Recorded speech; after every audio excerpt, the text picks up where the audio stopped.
morning, friends. I think it's 10:30. And as our prelude this morning, I've decided to teach you a little hymn. It's really not a hymn, it's more of it's a song. So you should have an insert. And I just have to say, I'm on my own today, and I'm feeling a little jittery and a little nervous. So just send your love this way so I can feel it. So I'm going to sing the first two bars of this, and you're going to repeat it. So this is, I'm imitating Chris Rust here. I'm just going to call and response a couple bars at a time. You don't have to know the way. Everyone together? You don't have to know. Again. You don't have to know the way. And I'll do the next bit. The way knows the way. Everyone together. The way knows the way. Go back to the top. You don't have to know the way. The way knows the way. I know that's a little low. You know, just come back in when it's not so low. I'll do the next two bars again. You don't have to plan the way. Everyone. You don't have to plan the way. Again. You don't have to plan the way. Now the next bit's a little tricky because there's a little rest. Trust the way, feel your way. Let's do those two little sections. Trust the way, feel your way. Great. Go back to you don't have to plan the way. Trust the way, feel the way. You don't have to plan the way. Trust the way, feel your. Great. I'll do the next bit. The way knows. Everyone? The way knows. Again. The way knows. I'm going to do the last three bars. I'll do the last three bars 2 times. The way knows. The way knows the way. I'm going to do that again. The way knows. The way knows the way. Let's try that, the way. The way knows. The way knows the way. We're going to sing this 2 times all the way through. And then when it comes time to sing this later in the service, I'll sing it once by myself, and you all will be the anchors for all the people who are going to come in 10 minutes, and you know, so.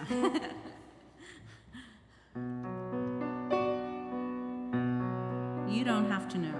You don't have to know the way. The way knows the way. You don't have to plan the way. Trust the way. Feel the way. The way knows. The way knows. The way knows the way. Let's sing it 2 more times. You don't have to know the way. The way knows the way. You don't have to plan the way. Trust the way. Feel the way. The way knows. The way knows. The way knows the way. Last time. You don't have to know the way. The way knows the way. You don't have to plan the way. Trust the way. Feel your way. The way knows. The way knows. The way knows the way. The way knows the way.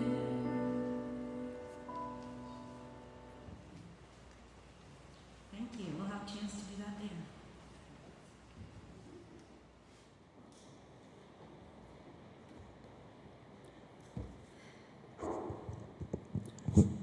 Good morning. Welcome to the Unitarian Church of Pittsburgh. It's August 3rd, and I'm Carol Washburn. I'm a woman in her early 70s with blonde hair quickly turning to white, and I have a blue top on. I'm light-skinned. Our minister, Reverend Walker, is off today and through mid-August, so we have Jonathan Murray here as our guest today. Jonathan grew up in Camp Hill, Pennsylvania. He is a graduate of Gettysburg College, and he's in his third year of seminary at the Starr King School for the Ministry to become a parish minister.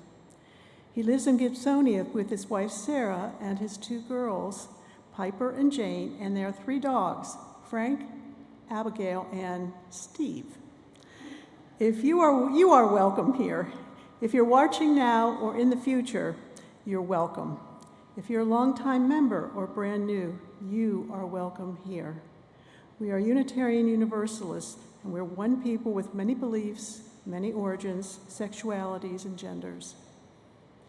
We're a multi-faith religious community where all are welcome. Diversity is celebrated, and questions are expected. We're all growing, we're all learning, and we are all loved. So just as you are welcome. If this is your first time with us, we'd love to be in touch with you. If you've not already done so, please go to our welcome desk in the atrium, or if you're on YouTube, you can sign up at our website. Just Google the First Unitarian Church of Pittsburgh and sign up with the weekly newsletter found at the bottom of the page.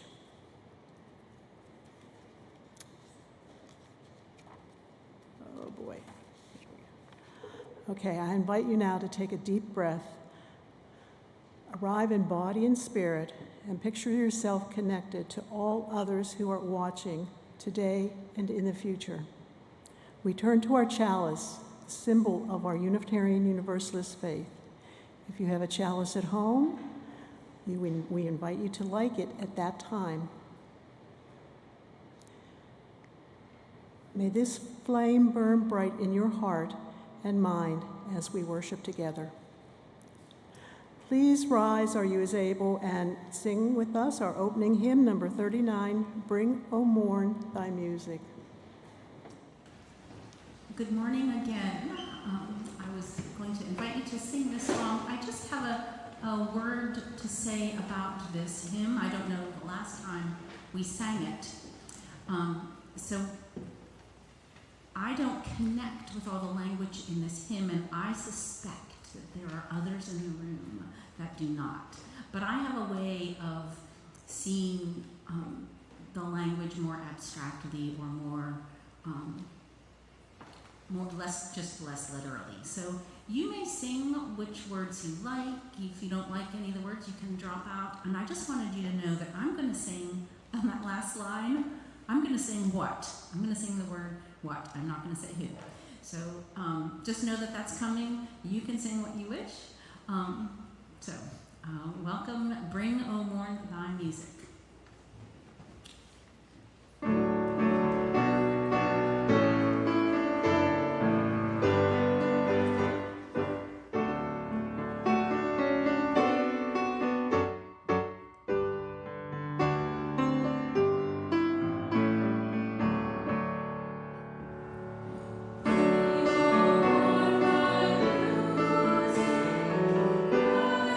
Started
You may be seated. Please join me in reading our values as printed in your order of service. Love is the power that holds us together and is at the center of our shared values. To practice interdependence, we honor the independent life of all existence. To practice pluralism, simply that we are all sacred beings, diverse in culture, experience, and theology. To practice justice, we work to be diverse, multicultural, beloved communities where all thrive. To practice transformation, we adapt to the changing world. To practice generosity, we cultivate the spirit of gratitude and hope. To practice equity, we declare that every person is inherently worthy and has the right to flourish with dignity, love, and compassion. We are accountable to one another for doing the work of living our shared values through the spiritual discipline of love.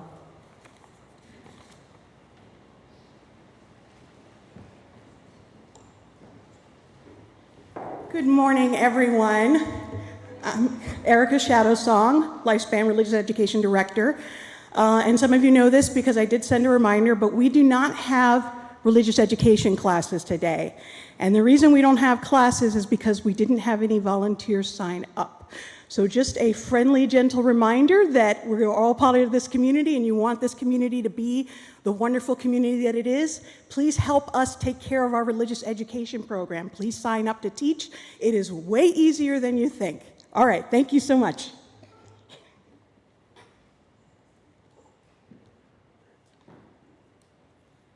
I invite the kids. Hello? Okay. I invite the kids and those who are young at heart to come up for the story for all ages.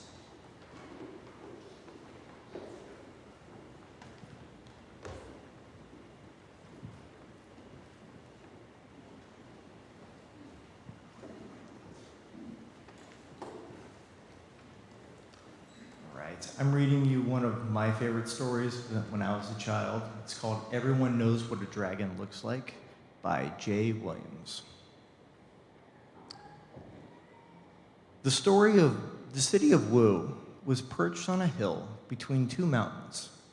On one side of it were the Great Plains of the North, where the wild horsemen lived. On the other side was the land of China. A lad named Han was the gate sweeper of the city. He had no mother or father, and he was very poor. He lived in a tiny hut next to the gate, and his job was to sweep the road that ran through the gate. For this, he was given 1 bowl of rice and 1 cup of wine every day, and that was all he had. But he was cheerful, kind-hearted, and friendly. And when he swept the road, he whistled. Everyone who went in or out of the city had a merry word from him, for that was all he had to give. One day, a messenger came racing along the road from the north. He said to Han, "Take me to the ruler of the city." Han led him to the palace of the Mandarin, the great lord whose name was Jade Tiger. The messenger cried, "Beware! The wild horsemen of the north are coming, a great army of them. They mean to destroy the city of Wu and bring war into the land of China." The Mandarin stroked his beard. Then he called together his counselors. They were the leader of the merchants, the captain of the army, the wisest of the wise men, and the chief of the workmen. "What shall we do?" asked the Mandarin. "There are 4 things we can do," answered the wise men. "First, we can fight." "Our army is small," said the captain. "They know how to shout loudly, how to make threatening leaps, and how to wave their swords in the bravest possible way, but they don't know much about fighting."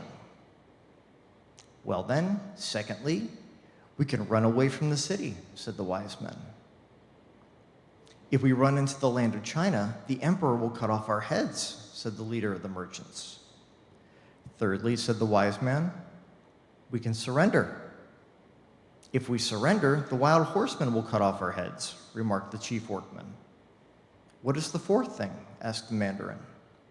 The wise men shrugged. We can pray to the great cloud dragon to help us. That seems most practical, said the Mandarin.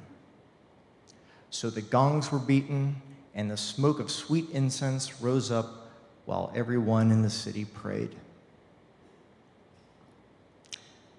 The next morning, as Han was sweeping the road under the gate, a small fat man came walking up the hill.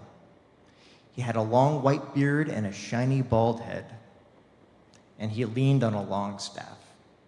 Good morning, he said. Han bowed. I hope your honorable stomach is happy, sir, he replied politely. Will you take me to the ruler of the city, said the little fat man. I'll take you to him, said Han, but he is very busy this morning. We are expecting the enemy, and the Mandarin is praying to the great cloud dragon for help. I know, said the little man. I am a dragon. Han opened his eyes very wide. You don't look like one, he said. How do you know? Asked the little man. Have you ever seen one? No, said Han. Now that you mention it, I haven't. Well then, said Han, please come this way, honorable dragon. He led the little fat man to the palace. There sat the Mandarin with his counselors. They had just finished a huge bowl of rice and 6 dozen duck eggs for breakfast, and they were drinking their tea. The Mandarin looked at the little fat man with a frown. Who is this person, and why have you brought him here? He asked Han. Sir, said Han, he is a dragon. Don't be ridiculous, said the Mandarin. He's a fat man who is tracking dirt on my fine carpets. What do you want here, old man? I have come to help you, said the little fat man. But if you want a dragon to help you, you must treat him with courtesy. I have come a long, weary way. Give me something to eat and something to drink, and speak to me politely, and I will save the city. Now look here, said the Mandarin. Everyone knows what a dragon looks like. They are proud lords of the sky. They wear gold and purple silk. They look like mandarins. How do you know? Asked the little fat man. Have you ever seen one? Certainly not, said the Mandarin. But everyone knows what they look like. Isn't that true, Captain? The captain of the army sat straight up, brushing grains of rice from his uniform. Not at all, said he. Everyone knows that dragons are fierce and brave, like warriors. The sight of them is like the sound of trumpets. They look like captains of the army. Nonsense, interrupted the leader of the merchants. Dragons are rich and splendid. They are as comfortable as a pocket full of money. They look like merchants. Everyone knows that. The chief of the workmen put in, you are wrong. Everyone knows that dragons are strong and tough. Nothing is too hard for them to do. They look like workmen. The wisest of the wise men pushed his glasses up on his forehead. The one thing that is known, and indeed I can show it to you in 47 books, is that dragons are the wisest of all creatures. Therefore, they must look like wise men. At that moment, they heard screams and yells from outside. A messenger came running into the palace. My lords, he shouted, the enemy is coming. The wild horsemen are riding across the plain toward the city gates. What shall we do? Everyone rushed out to the gate to look. Far away, but coming closer every second, was the dark mass of horsemen. Dust rose high from their horses' hooves, and their swords and spears twinkled in the sunlight. The little fat man stood quietly, leaning on his staff. If you will treat me with courtesy, he said, I will save the city. Give me something to eat and something to drink, and speak to me politely, That is the only way to get a dragon to help you. Piffle and Poffle, cried the mandarin. You are not a dragon. Everyone can see that you are only a dusty old wanderer. We have no time to give you free meals or talk to you politely. Get out of the way. And he ran home to the palace and crawled under the bed where he lay shivering. My gallant army, commanded the captain, follow me. He turned and ran to the barracks, and all his soldiers followed him. They all hid under their beds and lay there shaking. The merchant, the wise men, and the chief of the workmen fled to their own houses, and all the people hurried after them. In a few minutes, the streets were empty, except for Han and the little fat old man. Well, said Han, I don't think we have much time. The enemy will be here soon. I don't know whether you are a dragon or not, but if you are hungry and thirsty, please do me the honor of coming into my humble home. With a low bow, he showed the old man the way to his tiny hut. There he gave him the bowl of rice and the cup of wine, which were all he had. The old man ate and drank. Then he stood up. I don't think much of the people of Wu, he said, but for your sake, I will save the city. He went out to the gate. The wild horsemen were very close. They wore fur caps and the skins of tigers. They shot arrows at the city as they rode hard on their shaggy horses. The little fat man puffed out his cheeks. He blew a long breath. The sky grew dark and lightning sizzled from the clouds to the earth. A great wind arose. It caught the wild horsemen and blew them far and wide. Those who escaped turned and galloped madly away from the storm. The sky cleared, the sun shone again, the plain was empty. The little fat man said, now I will show you what a dragon looks like. He sprang up into the air and his form changed. He grew taller than the tallest tree, taller than the tallest tower. He was the color of sunset shining through the rain. Scales covered him, scattering light. His claws and teeth glittered like diamonds. His eyes were noble like those of a proud horse. He was more beautiful and more frightening than anything Han had ever seen. He flew high, roaring, and vanished into the deep sky. Han gave a long sigh and went to tell the mandarin what had happened. The people of the city crowded around to hear the tale. They could see for themselves that the enemy had vanished. They cheered Han, pinned medals on him, gave him many gold pieces, and from that day on called him the honorable defender of the city. But best of all, said the mandarin, we know what a dragon looks like. He looks like a small, fat, bald old man. Thank you for joining me.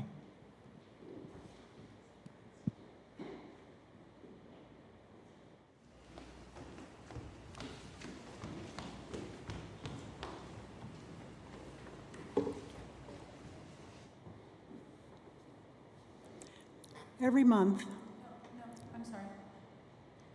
We're going to sing hymn number 395. I thought you were announcing the hymn. Sing and Rejoice, number 395. So you may sing in a round if you wish, but there's only me, so I'm just going to sing.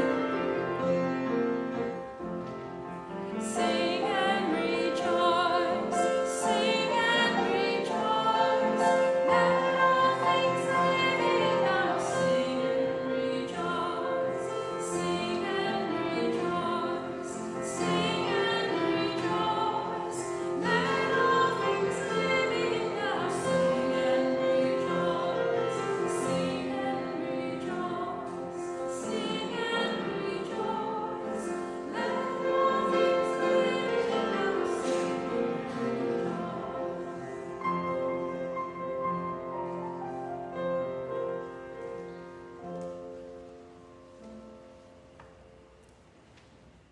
Every month, every month, we share our generosity with a designated organization. This month, it is the UU Justice PA, our UU Legislative Advocacy Organization for the state of Pennsylvania. A description of the work UU Justice PA does is at the back of your order of service. All donations are shared 50-50 with this organization unless otherwise designated. Our religious community is made up of volunteers and staff, creating a variety and hosting of programming. We rely on your financial support. In addition to the collection plate, you can donate texting GIVE to 412-435-1050 and following the directions. Please check the end of the order of service for more directions. The offering will now be gratefully received to support the work, wonder, and witness of our religious community. Ushers, come on forward.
We hold each other in our hearts and minds with all of our joys and all of our sorrows. May those who suffer or mourn find peace. May those who hunger or thirst be quenched with nourishment and sated with the elixir of life. May those who have experienced violence find care and comfort and the healing that comes with time. May all of us find the loving kindness that is ours to share. May we open our hearts and minds to encircle with love and care all in our community and beyond. So may it be. Amen. Namaste, and blessed be. You're invited to a few moments of silence, personal meditation, and prayer.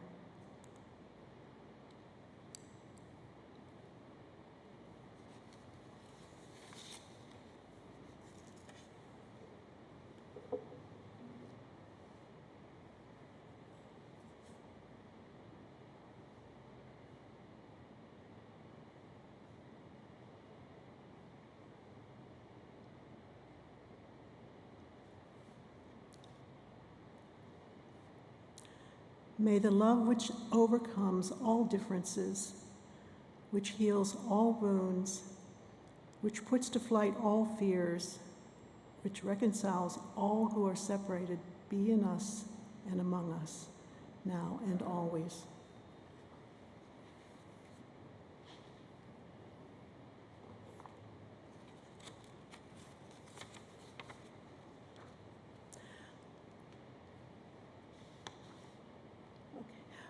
We're going to sing one more time. Okay. The Way Knows the Way. Please refer to the insert and The Way Knows the Way. I'm going to sing this one time through by myself. Have a listen if you weren't here earlier, and then we'll all sing it together a few times.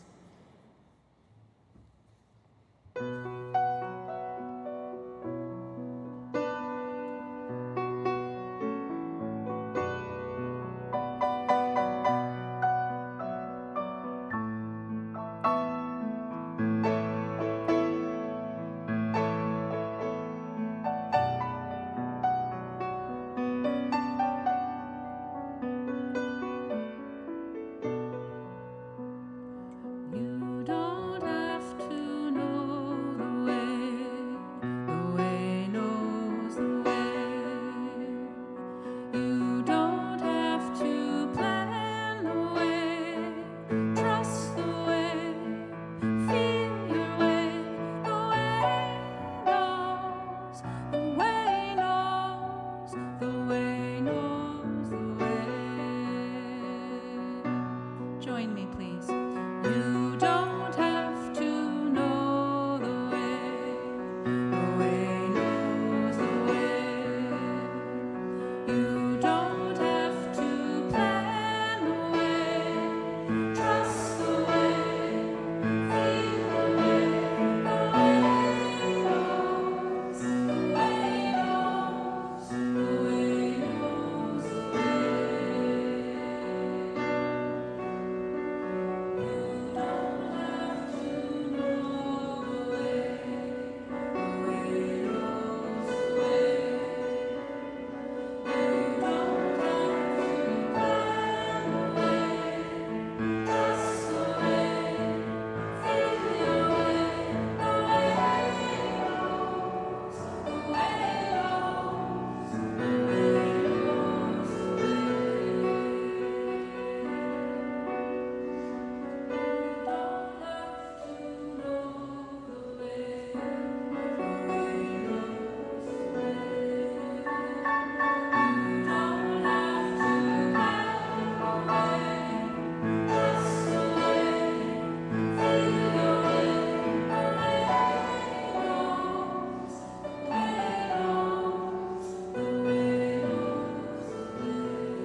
The following story is an ancient Chinese parable called The Farmer Who Lost His Horse, as retold by Alan Watts.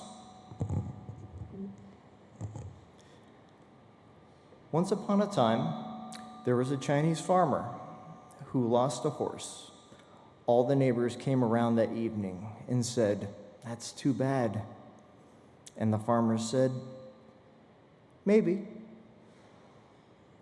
The next day, the horse came back and brought 7 wild horses with it.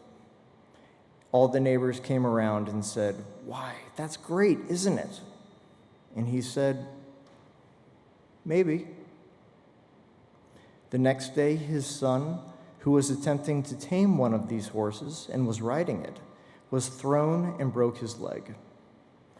All the neighbors came around in the evening and said, "Well, that's too bad, isn't it?" Maybe. The next day, the conscription officers came around looking for people for the army, and they rejected his son because he had a broken leg. All the neighbors came around that evening and said, "Isn't that wonderful?" And he said, "Maybe."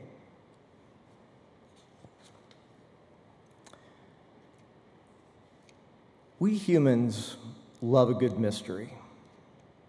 Edgar Allan Poe, Sir Arthur Conan Doyle, and Agatha Christie dazzled their readers with the characters, complex storylines, and surprising plot twists. Scooby-Doo has done the same for kids. But they always provided closure with solved cases with concrete empirical evidence. What about the mystery of our own existence? Why are we here? Is there a God? Can such questions even be answered? These questions have been around since the dawn of time, and science and religion have attempted to answer them in their own way. Their answers have satisfied some, but not all. Some traditions have not attempted to answer them, as they believe they are impossible to answer. They accept the universe as the enduring mystery that it is. Buddhism and Taoism were initially meant to be lived as a philosophy or even a culture, but eventually became institutionalized into organized religions. Stephen Batchelor says in his book, Buddhism Without Beliefs, that the Buddha taught a method, Dharma practice, rather than another ism. The Dharma is not something to believe in, but something to do. The Buddha did not reveal an esoteric set of facts about reality which we can choose to believe in or not. He challenged people to understand the nature of anguish, to let go of its origins, realize its cessation, and bring into being a way of life. Chinese philosopher Lao Tzu wrote a collection of poems and sayings known as the Tao Te Ching, which translates into the way and the power. It is the foundation of Taoism and serves as a guide on how to live in harmony with the universe. Both traditions encourage their practitioners not to be preoccupied with what is not only unanswerable, but incomprehensible. In his book Soul Boom, Rainn Wilson says that attempting to define the undefinable, especially with the limited resource of mere language as our toolkit, is somewhat of a fool's errand. How can one use a tool as deficient as language to attempt to express the inexpressible? Language is merely the flitting of the shadows on the wall of Plato's cave in the grand scheme of things, a finger pointing at the moon. The Tao Te Ching concurs with Rainn when it says, the Tao that can be told is not the eternal Tao. The name that can be named is not the eternal name. The unnameable is the eternally real.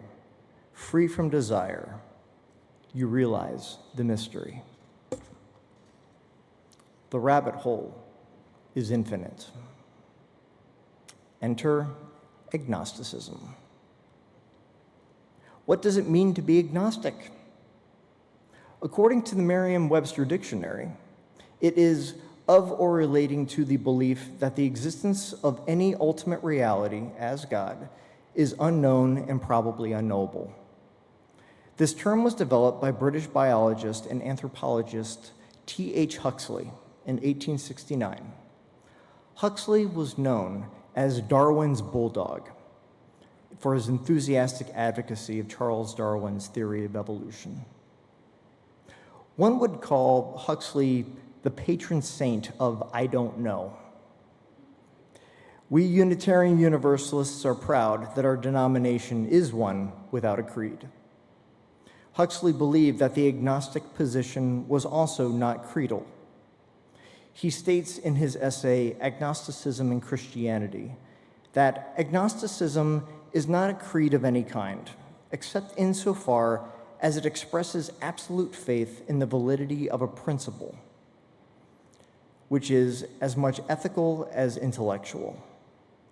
This principle may be stated in various ways, but they might amount to this, that it is wrong for a man to say that he is certain of the objective truth of any proposition unless he can produce evidence which logically justifies that certainty. This is what agnosticism asserts, and all that is essential to agnosticism. For those who may be wondering, T.H. Huxley was the grandfather of British writer and philosopher Aldous Huxley. One could argue that Aldous Huxley continued the intellectual tradition of his grandfather with his books like the dystopian cornerstone, Brave New World, and the pioneering psychedelic book, The Doors of Perception. According to a recent Pew Research Center report, 28% of Americans classify themselves as nuns, 17% of whom identify as atheist, 20% as agnostic, and 63% as nothing in particular. Despite having a slightly higher percentage, the agnostic position doesn't get nearly the same attention or mention in our public discourse as atheism does. Is this because such a position doesn't proclaim the non-existence of God, thus eliciting the reactionary emotions of sensational debate, like the polar opposites of theism and atheism do when they clash? Perhaps. There are also several misconceptions about what it means to be agnostic. Some believe that agnosticism is synonymous with nihilism. The Merriam-Webster Dictionary defines nihilism as a viewpoint that traditional values and beliefs are unfounded and that the existence is senseless and useless, or a doctrine that denies any objective ground of truth and especially of moral truths. While both positions may believe that things are ultimately unknowable, agnostics embrace existence with curiosity and awe. They believe that compassion is innate in humans, and that morals and virtues not only help humanity evolve, but are vital to humanity's survival. Sometimes agnosticism is conflated with atheism, at times in humorous ways. The writer Studs Terkel, an agnostic himself, once described an agnostic as a cowardly atheist. Are agnostics really cowardly atheists? Do they actually believe that there is no God or higher power, but keep the door ever so slightly ajar just in case they're wrong? You could say agnosticism falls into two camps. One camp believes that we currently do not know the answers to life, the universe, and everything, but will eventually know the answers via science or other. I fall into the second camp. Not only do we not know the answers to life, the universe, and everything, but we will never know. The rabbit hole is infinite. Author Leslie Hazelton states in her book, Agnostic, A Spirited Manifesto, when dogmatic atheists assume that science has all the answers, or imagine that it soon will, they are no more immune than the most literal religious fundamentalist to the deceptive enchantment of certainty. Physicist Richard Feynman wrote, "It is absolutely necessary to have uncertainty as a fundamental point of your inner nature. Every one of the concepts of science is on a scale graduated somewhere between, but at neither end of, absolute falsity and absolute truth." Staunch, self-proclaimed atheist Richard Dawkins devised a scale to measure one's belief in the existence of God. The scale goes from 1 to 7. 1 being a strong theist and 7 being a strong atheist. Dawkins put himself down as a 6, a de facto atheist, one who doesn't know for certain but thinks God is very improbable. Personally, I put myself down as a 4. Right in the middle, pure agnostic.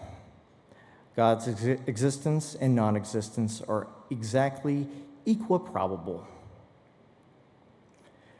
We humans seek and crave meaning in our lives. When we see patterns, extreme improbabilities, and coincidences, we may project our emotions and desires onto them and see meaning where meaning might not actually exist. The improbability of life on Earth is one of the more common cases put forth by those who champion intelligent design. And it can be quite persuasive. According to NASA, the distance that the Earth orbits from the sun is called the habitable zone, or the Goldilocks zone. This area is not too hot and not too cold for liquid water to exist on the surface. It is just right for water to remain a liquid. Life on Earth started in water, and water is a necessary ingredient for life as we know it. To go subatomically, if protons were just 0.2% heavier, they'd decay into neutrons, unable to hold on to electrons, and there would be no atoms.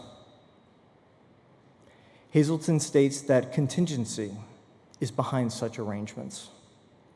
Human existence may seem miraculous to many people, but to the particles on which it is based, it is merely a matter of physics, of an infinite number of tiny quantum occurrences.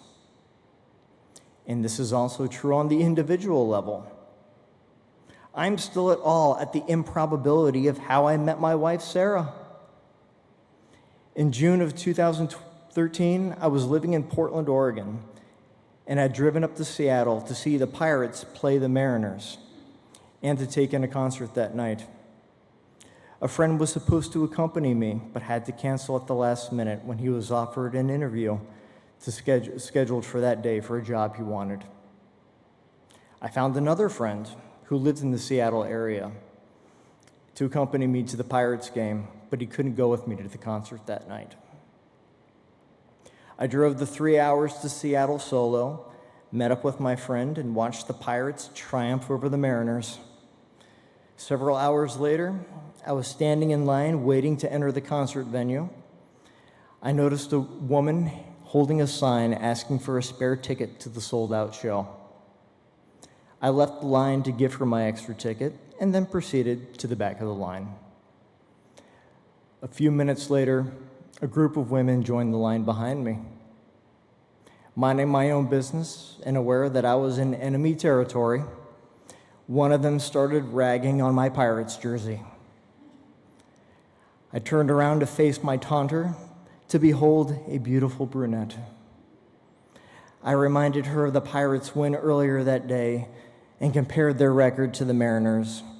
This was, after all, 2013, and the Pirates were well on their way to ending their 21-year playoff drought. The taunting then segued to the 2 silver hooped earrings that I wore in those days. The roasting eventually evolved into civil conversation. She lived outside Seattle, and I discovered that her grandmother, who she was planning to visit in a week, only lived 5 minutes away from me in Portland. We exchanged numbers and met for dinner while she was visiting. And the rest is history. Many things had to happen just right to make this fortuitous encounter happen. What if my friend hadn't been called for an interview and was able to go with me? What if my Seattle-based friend was also able to go to the concert with me? I wouldn't have stepped out of line. What if my future wife's friends hadn't invited her to go to the concert with them? Yes, perhaps we would have eventually met inside the venue and proceeded to taunt each other anyway, but unlikely, especially at a sold-out show. Was it fate? Was it meant to be? Maybe. Or maybe it was the serendipitous playing out of choices made in a field of infinite possibilities. Agnostics revel in the adventure of making such choices in a field of infinite possibilities. They embrace the universal question mark and have fun with the various metaphors that will never adequately describe it. They graciously accept the words of Danish philosopher Kierkegaard, who said, "Life is not a problem to be solved, but a reality to be experienced." We can fill our lives with meaning of our choosing. Robert Ingersoll ends his essay, "Why I'm an Agnostic," with, "Let us be true to ourselves, true to the facts we know, and let us, above all things, preserve the veracity of our souls. If there be gods, we cannot help them, but we can assist our fellow man. We cannot love the inconceivable, but we can love wife, child, and friend. We can fill our lives with generous deeds, with loving words, with art and song, and all the ecstasies of love. We can flood our years with sunshine, with the divine climate of kindness, and we can drain to the last drop the cup of joy, the golden cup of joy." Peace and blessings.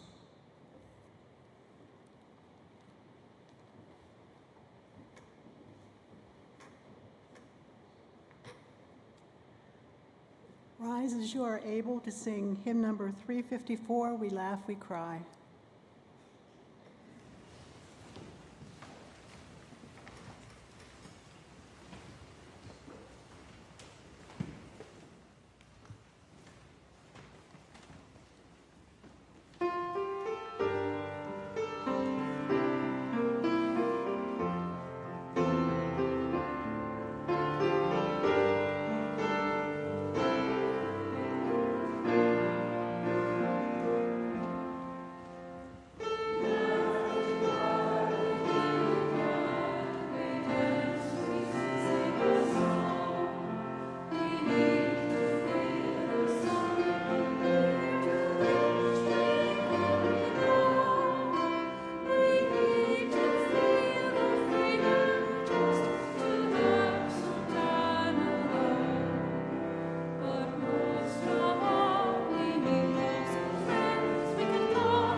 As we extinguish the chalice, please join me in reading the words printed in your order of service. We extinguish this flame, but not the light of truth, the warmth of our community, or the fire of commitment. These we carry in our hearts until we are together again.